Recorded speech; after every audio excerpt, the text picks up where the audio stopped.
ప్రజా పరిపాలన అంటే ఇదేనా? కత్తులు ఇంట్లో పెట్టుకుని మనుషులు చంపడమా? అదా నువ్వు ఇచ్చే పిలుపు సమాజానికి?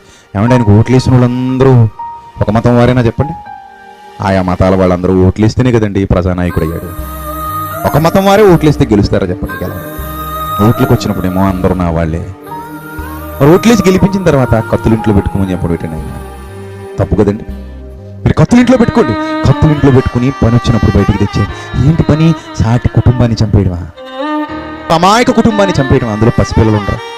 నీ ఇంట్లో లాంటి పిల్లలు కాదా వాళ్ళ ఇంట్లో ఉన్న పిల్లలు?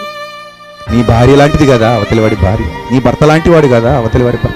అసలు నీ కుటుంబం కాదా వాళ్ళ కుటుంబం కాదా? నీ ఇంట్లో వృద్ధులు లేరా వాళ్ళ ఇంట్లో వృద్ధులు లేరా? అయ్యా, కత్తి తగిలితే నీకొచ్చే నొప్పే కదా వాళ్ళకే వచ్చేది. అవయవం తెగిపడిపోతే నీకొచ్చే బాధే కదా వాళ్ళకి వచ్చేది. ఒకడి అవయవం నేల రాలాలి అనుకుంటున్నారే మతం పేరిట. మరి నీ అవయవం నేల రాలిపోతే నీకు ఎంత బాధగా ఉంటుంది?